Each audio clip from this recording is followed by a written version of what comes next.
Olá, pessoal. Bom dia, boa tarde, boa noite, dependendo do horário que você está ouvindo o nosso podcast RH que Transforma. Eu sou a Daniela Cantinelli, diretora de parcerias corporativas aqui no Alicerce Educação. Eu estou aqui hoje com o Gendy Lopes, ele é coordenador de RH da usina Coruripe de Alagoas, e a gente trouxe ele aqui para a gente poder bater um papo, né, sobre o tema e gerar um conteúdo aqui bacana para que todo mundo possa ouvir aí e absorver, né, o máximo de coisas que o Jande conseguir trocar aqui com a gente. Então, seja muito bem-vindo, Jande. Obrigado aí por aceitar o nosso convite.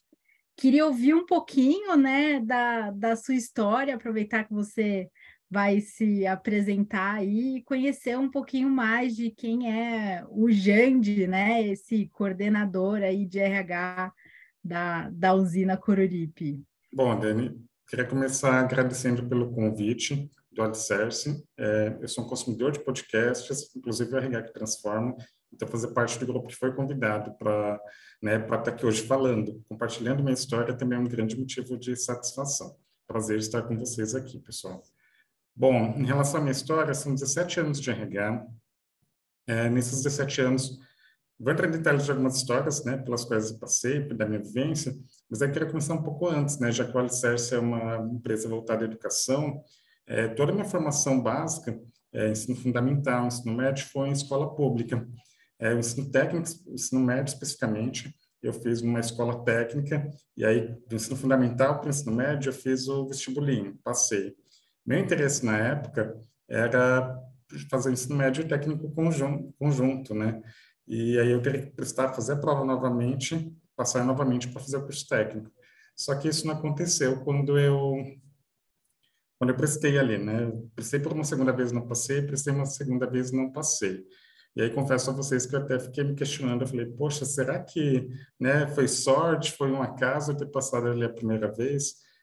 No final das contas, terminei o ensino médio, fui buscar fazer uma faculdade inicialmente, né? E aí, quando fui buscar fazer a faculdade, eu cheguei a prestar faculdade, mas minha família, que é a história de muitos brasileiros, inclusive, não tinha condições de arcar com aquela faculdade.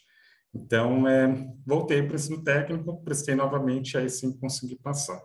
Por que eu estou compartilhando isso? Porque, de alguma forma, né, muito de uma base familiar e tal, a educação sempre veio como a educação que transforma as nossas vidas e ajuda a gente a transformar a vida das pessoas. Isso foi o que acabou me levando ao RH, que aí, a partir do ensino técnico, eu consegui um estágio numa consultoria de RH, uma consultoria já voltada à área de desenvolvimento humano. Então, confesso também que, em termos de trajetória, é interessante porque muitos profissionais de RH começam por outros subsistemas de RH.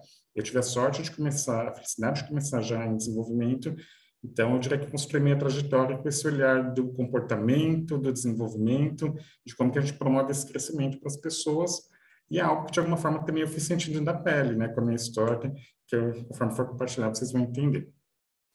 Eu atuei por 10 anos em consultoria desses 17 anos, eu atuei 10 anos em consultorias de RH. Foi um período muito interessante, porque foi através desse estágio inicial que eu comentei agora há pouco. Foi um período muito interessante porque em consultoria, a consultoria tem aquele aspecto vanguardista de sempre trazer o que há de mais novo no mercado, no mundo, que estão falando sobre aquele tema. E também pelo aprendizado. Você convive com diferentes empresas, diferentes segmentos, diferentes RHs, inclusive, né, porque o nosso cliente final era o RH de uma empresa. Então, a gente executava projetos para esses clientes, cada RH tinha uma necessidade, cada RH tinha um contexto, então você acaba adquirindo uma visão bem ampla que acho que facilita muito o entendimento das necessidades, uma compreensão do mundo, assim, né? Uma compreensão do mundo e das empresas e como que o RH contribui de acordo com o segmento, de acordo com o seu momento também. Foram anos muito interessantes, muito produtivos. Nesse período eu fiz a minha graduação, minha pós-graduação. Por uma questão de mercado, ali em 2015, mais ou menos, o momento econômico não era favorável, então projetos de desenvolvimento humano, infelizmente, acabam sendo aqueles projetos que são cortados nos momentos de crise. Eu comecei a sentir que o mercado de consultoria não estava tão interessante. Falei, poxa, e também, aí entra uma característica pessoal, eu sou uma pessoa que eu gosto muito de ter embasamento para falar das coisas. E aí, em algum momento, comecei a me questionar, poxa, já estou aqui no nível de orientar pessoas de RH sobre os próximos passos dos projetos, né? De executar o projeto e qual seria o plano de ação a partir daquele resultado. Estou aqui no momento de orientação, estimulando ele a pensar em várias coisas, mas ao mesmo tempo comecei a me colocar no lugar dele. E eu falava, poxa, eu nunca estive no lugar dele. De repente, o que eu estou falando aqui é muito fácil fazer recomendação, mas na prática, como que ele consegue executar? Então, eu queria ter a vivência do outro lado. E aí, por isso, eu fui buscar uma empresa privada, né, onde eu atuasse dentro de um RH mesmo. Eu brinco sempre que consultoria é uma intervenção, em empresa você tem começo, meio, fim, que é a continuidade do projeto, acho que esse é o grande desafio, é o que muda. E atuei numa empresa privada por cerca de 6 anos, iniciei como analista, mas já tendo uma gestão mais técnica, passei também por uma cadeira de supervisão e uma cadeira de business partner, e aí eu diria que você entende mais profundamente o negócio, né? Então, enquanto a consultoria tinha uma visão ampla, na empresa eu acabei tendo uma visão mais profunda e vou compartilhando ao longo também do podcast. Eu acho que você também, além da visão profunda, você acaba percebendo que a empresa não está isolada, você começa a perceber que tem um ecossistema em volta dela e como que você faz uso disso para melhorar o seu RH, para beneficiar o seu colaborador. Eu acho isso super importante. E no final das contas, a Daniela comentou que hoje eu estou em Alagoas, né? Então foi mais um movimento de carreira. É, após 6 anos, né, nessa primeira empresa privada de tecnologia, eu tive a oportunidade, recebi o convite para atuar aqui em Alagoas, numa usina, num outro segmento. Eu achei extremamente pertinente, achei interessante para a minha carreira, porque, por tudo que eu comentei até agora, vocês devem estar percebendo que eu gosto de ter uma visão ampla das coisas. Eu falei, poxa, não tive essa experiência, né? Desse segmento, dessa maturidade do processo de regar, numa cidade do interior de Alagoas. Então, eu entendi que seria uma oportunidade que ia ampliar minha visão. Então, por isso, eu estou aqui com a minha família, com a minha cachorra. É um aspecto pessoal que é importante para mim também. É, é uma cidade muito gostosa, é uma cidade, um estado muito gostoso de se viver também. Levei isso em consideração nessa mudança. Sou paulistano, né, no final dos contos, não tinha comentado minha origem, mas sou de São Paulo. Vim para cá e essa mudança também faz parte de interesses pessoais, né? Eu comentei que recebi a oportunidade aqui, mas de alguma forma eu e minha família a gente já conversava um pouquinho sobre ter um outro estilo de vida, ter uma vivência diferente em outro lugar, e a gente veio se aproveitar disso também. Gosto muito também de festas populares, então eu diria que o Nordeste, nesse sentido, é um prato cheio, carnaval, festa junina. Então, é isso, é um pouco do gênero profissional, mas também do gênero de pessoa.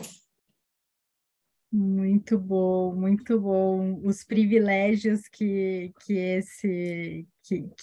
essa jornada, né, te trouxe, né? Acho que é muito legal para as pessoas se inspirarem também, né? Um pouco. São 17 anos, né, Jande? É coisa para dedéu aí para contar para todo mundo aqui. Sim, Parabéns aí pela sua jornada, né? E pela coragem também, né? Porque precisa de coragem para fazer essas movimentações, mas quando tem, acho que quando é um movimento genuíno, né? Algo que toca muita gente, flui bem, né? sim, eu diria até, Dani, que também parte de uma questão importante também para todo profissional, que é a questão de conciliar seus desejos pessoais e profissionais, né?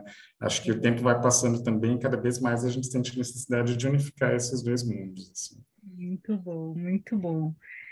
Bom, e aí aproveitando, né, para absorver um pouquinho mais aí dessa sua trajetória, eu queria que você me contasse, né, ao longo desses 17 anos, quais foram os maiores desafios, né, e as barreiras que você acredita que o RH enfrenta hoje, assim?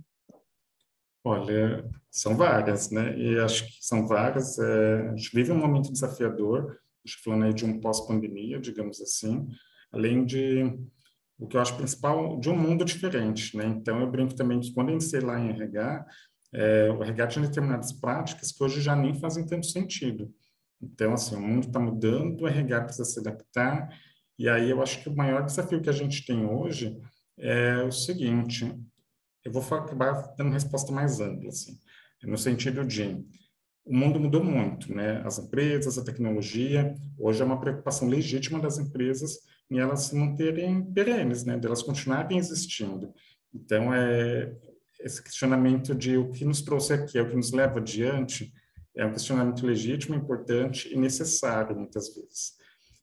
Por outro lado, se o mundo mudou, as empresas mudaram, o colaborador também mudou, né? Os interesses das pessoas mudaram, a gente vê as pessoas buscando esse equilíbrio vida pessoal, profissional, muitas vezes se discute se isso é algo geracional ou não. Eu tenho uma visão de que sempre terão exceções, mas também talvez interesses já existiam, se não havia espaço para esse tipo de discussão também no mundo corporativo. Então, eu entendo, em relação ao colaborador, as pessoas mudaram também, né? A forma que a gente consome, a forma que a gente tem expectativa de algumas coisas é muito diferente. Então, a gente, enquanto as empresas estão buscando aí um movimento para, poxa, como que eu continuo existindo, né? O colaborador está exigindo outras coisas. E aí eu vejo o RH como conciliador desses dois interesses, digamos assim, né? Eu vejo o RH tanto fazendo esse papel provocativo ao negócio, de como que a gente continua, como que a gente organiza as equipes, por exemplo, para chegar no resultado esperado pelo negócio e a empresa continuar avançando, e como que a gente também atende os interesses das pessoas, assim. Conciliar isso não é tarefa fácil, eu acho que exige muito, principalmente de RH, ouvir as duas partes, né? Porque a gente está falando de um movimento de transformação, então se você não ouvir as duas partes, você não sabe o que cada um está enxergando e é tudo muito novo para todo mundo. É diferente de situações passadas que a gente já viveu, já sabe, tem um referencial. Tem coisas que a gente está vivendo que não tem um referencial. Então, conciliar esses interesses, empresa, colaborador e o RH mediar essas situações, eu vejo como um dos maiores desafios hoje na área de RH. Muito, muito legal. Acho que é um pouco de ouvir mesmo, né, as pessoas, assim, não é mais aquela imposição, né, é uma construção de toda uma cadeia, assim, né, para que tudo flua, né, e que todo mundo consiga minimamente, né, trabalhar motivado, engajado e em propósito, e num propósito em comum, né, eu acho que faz super sentido isso que você trouxe. Bom, perfeito, Dani.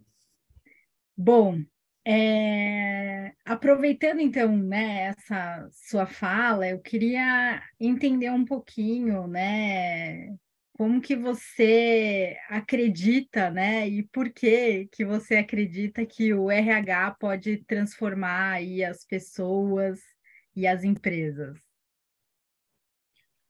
Bom, Dani, primeiro eu acho que eu me sinto um pouco exemplo disso, e até quando eu mencionei minha trajetória e tal, por exemplo, eu era uma pessoa muito tímida quando jovem, né? Então, seminários na escola e tal, eu olhava e falava, poxa, não gosto de fazer isso.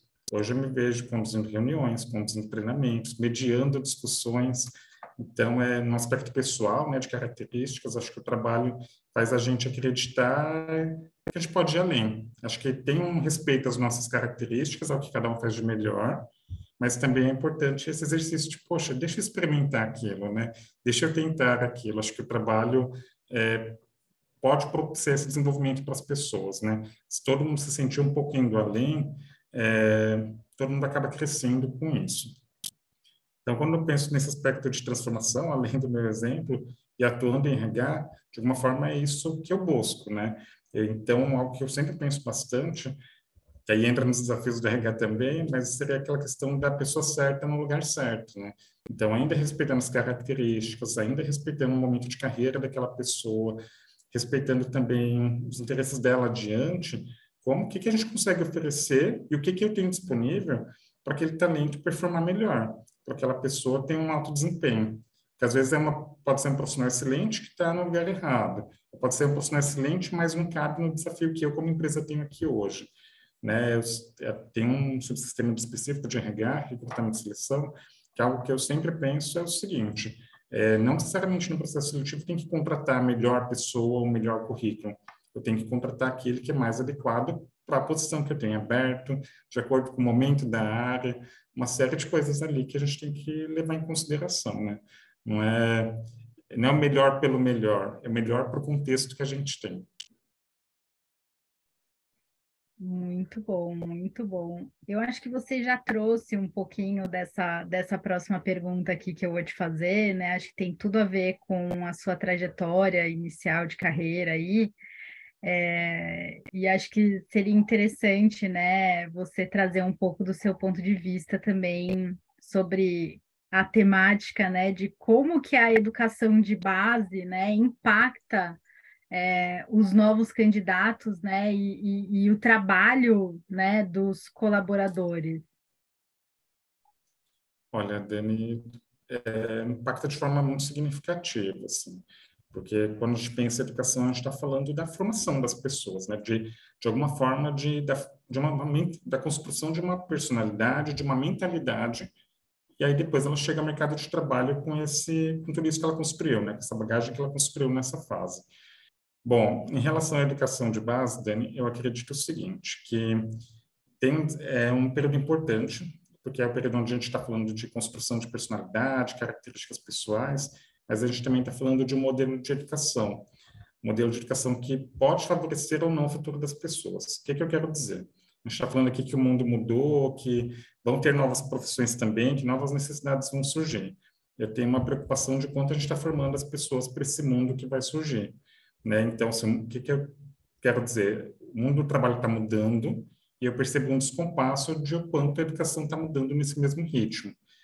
Tanto que acho que se a gente for olhar, talvez as instituições que hoje têm melhores resultados é aquelas que estão se adaptando a um novo formato de educação, né? Quando a gente sai um pouco daquela coisa professor-aluno, quem é detentor do conhecimento e o outro receptor do conhecimento, quando acontece essa interação, é uma construção coletiva e um pouco do que a gente falou agora há pouco em RH, né? De ouvir os dois lados. Então, minha questão com a educação de base é o quanto a gente não está formando pessoas mais receptoras de informações, quando, na verdade, o mundo está pedindo pessoas propulsoras, né, que proponham coisas, que olhem o problema, que façam uma análise crítica, e a gente fala muito como competências hoje em dia, né, tem estudos que tratam isso como competências do futuro, mas, na verdade, por vezes, a gente está falando de habilidades básicas também. Se a gente não construir, tiver uma boa educação de base, as pessoas não conseguem transformar esse apanhado de base para fazer essa análise crítica, né? Então, se uma pessoa não consegue ler adequadamente, se uma pessoa não se comunica adequadamente, como que ela vai analisar um cenário numa empresa, por exemplo, lá no futuro? Então, eu vejo a educação de base como fundamental, não uma questão só da formação profissional, mas pensando que o mundo do trabalho vai mudar completamente, né? Que a gente está falando no viés corporativo, mas ainda que a pessoa vai empreender, que a pessoa tenha outros interesses em atuar em outros segmentos. Hoje, quase todos os segmentos exigem aí as mais diversas competências. Então, eu vejo que a educação de base poderia formar mais as pessoas nesse sentido, assim, ajudar a construção dessa base, para que fosse uma base mais sólida, para que as pessoas pudessem, no final das contas, escolher aquilo que faz mais sentido para elas.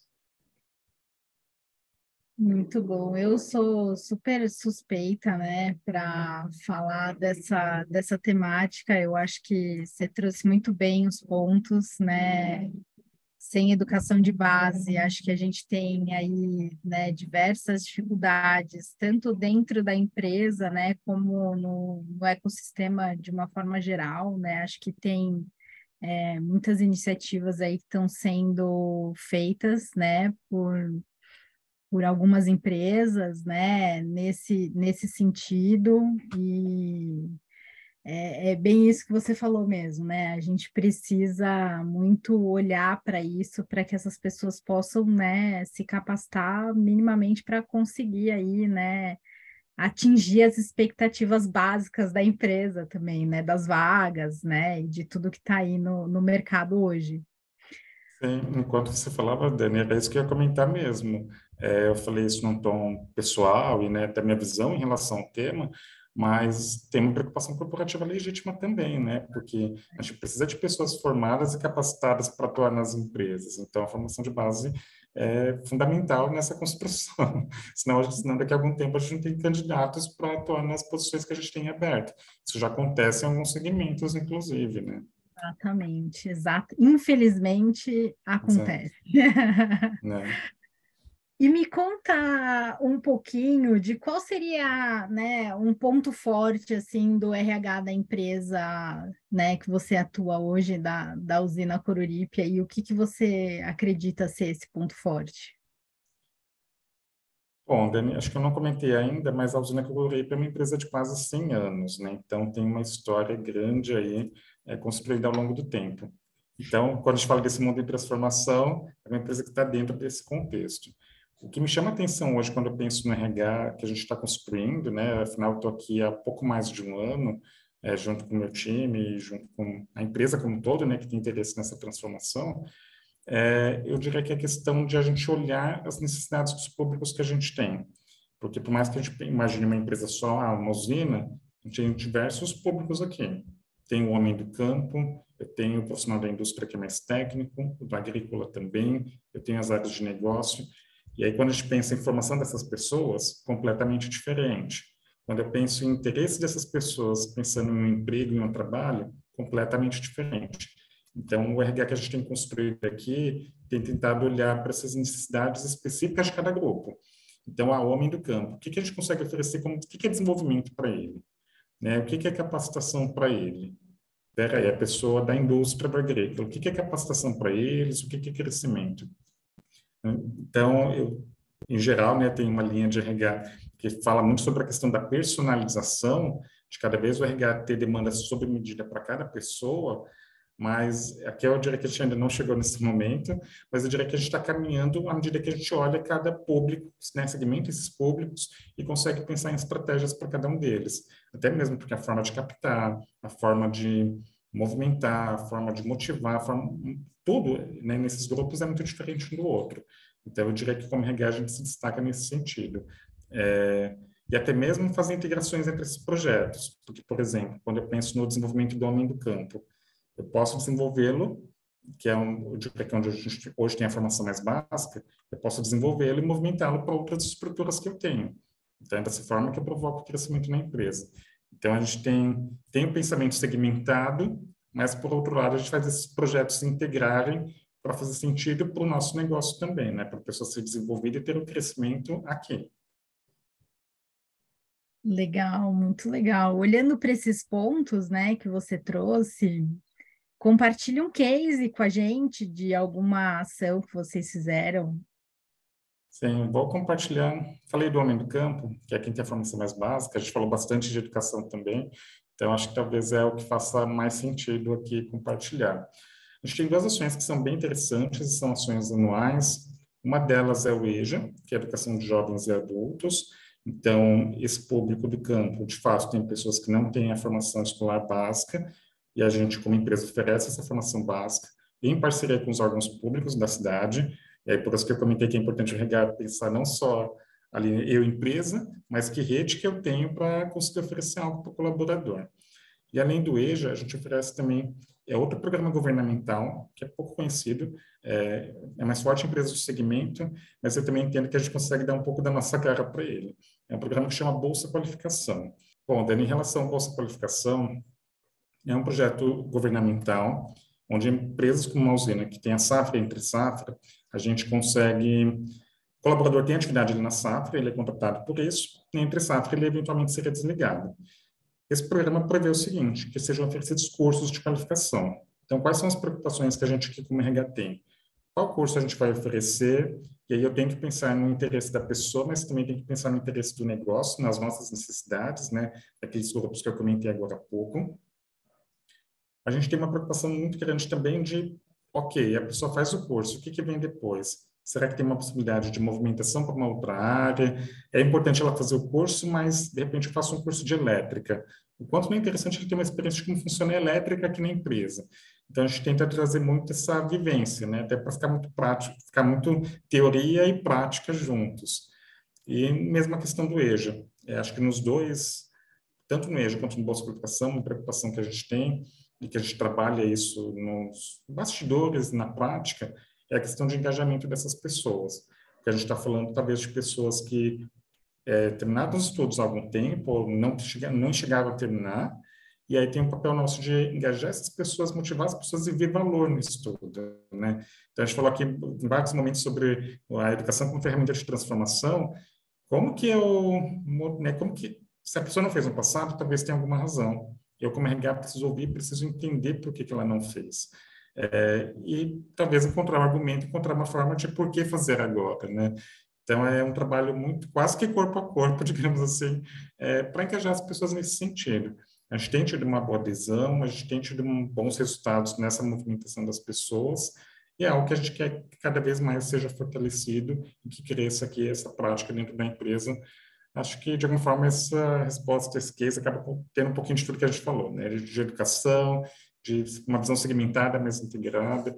Por isso que eu escolhi essa história desse projeto para compartilhar. Né?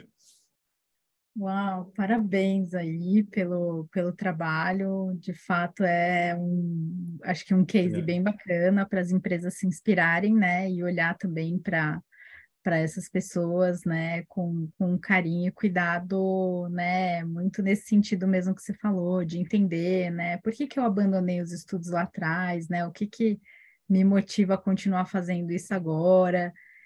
Tem sempre uma questão de resistência ali, porque eles precisam trabalhar e precisam, né, como que eu vou fazer isso? Então, acho que é importantíssimo, né, o papel da empresa junto, né, essas pessoas para, de fato, engajá-las aí, né, e motivar para que elas, né, consigam alcançar voos mais longos, né, e de repente, quem sabe aí, né, coisas que eles talvez nem imaginavam que pudesse acontecer na vida deles. Muito bom, parabéns. Perfeito, Dani. E só aproveitando o seu comentário, eu, de alguma forma, acho que o RH tem um pouco esse papel, né? No É, sentido de alguma forma, eu entendo que a gente, como RH, mexe um pouco com os sonhos e com as vontades das pessoas. Por que que eu estou falando isso? Talvez ele não tenha essa preocupação que você comentou, porque ele não tem esse referencial, né? Quando a é. gente olha para o histórico familiar dele, para o entorno dele, que possibilidade que ele teve ali de sonhar, de imaginar alguma coisa, de ver valor numa continuidade dos estudos, né? E aí, quando a gente conversa, entende, e ele consegue trazer um novo horizonte, né? Eu diria que a gente está ali colocando um tijolinho na construção de uma nova família, de uma família diferente, de uma realidade diferente, né? E isso reverbera para quem está próximo, né, da família ali, filhos, né, Sim. primos, pessoas no entorno ali, né? Então, muito bom, muito legal. Bom, agora acho que chegando aqui já no nosso final de podcast, né? Eu queria pedir para você compartilhar aí, dar uma dica para o pessoal que está ouvindo a gente esse tempo aqui, é, né? Fazer uma contribuição sua aí para todos os colaboradores aí das áreas de RH. Bom, Dani, nem comentei nas respostas anteriores, mas eu gosto muito de estar em comunidade de RH. Então, já fiz parte de associações, faço parte de grupos de RH, né, inclusive no estado que eu acabei de chegar, que é Alagoas. Então, eu gosto desse movimento porque eu acho que se eu se conviver e compartilhar com os profissionais da sua área, te engrandece muito, te amplia a visão, né?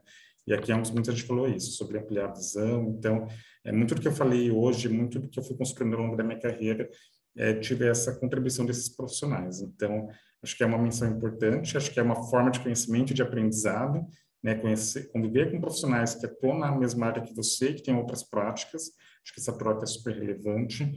Eu também comentei de embasamento, então eu não vou fugir aqui dos livros, eu acho que temos excelentes livros aí, eu gosto de consumir, porque muitas vezes eu tenho a sensação que o livro é a fonte, assim, né? Às vezes a gente vê algumas coisas, e você fala, poxa, deixa eu buscar o referencial, né? Acho que o referencial muitas vezes está no livro, então é o que eu gosto bastante.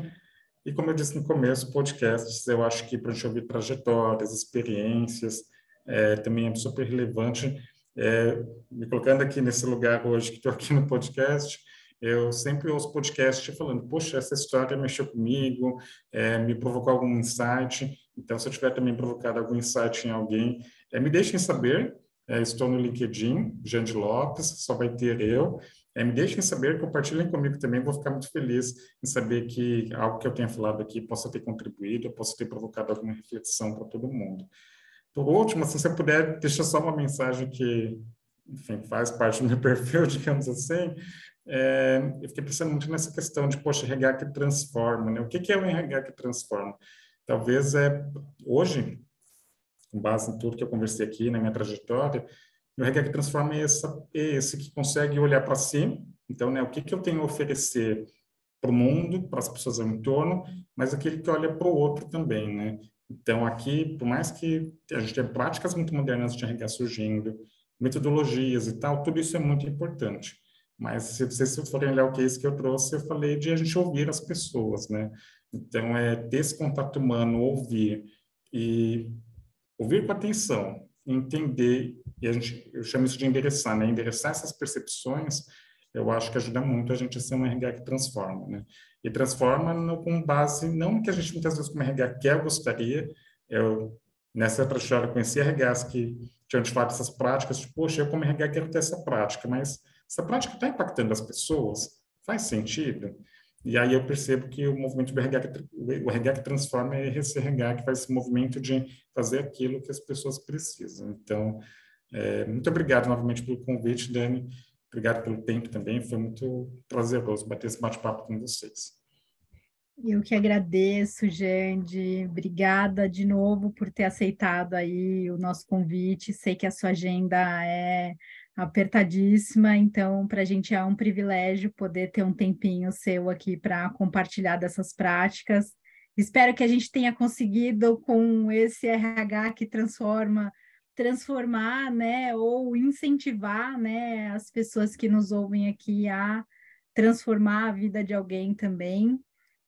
Obrigada, foi muito rico, que a gente possa aí, né, sair daqui com muitas ideias e com um conteúdo bem rico aí para colocar em prática algumas ações aqui. Obrigada. Obrigado a você, Dani. Valeu. Obrigado, Alicerce.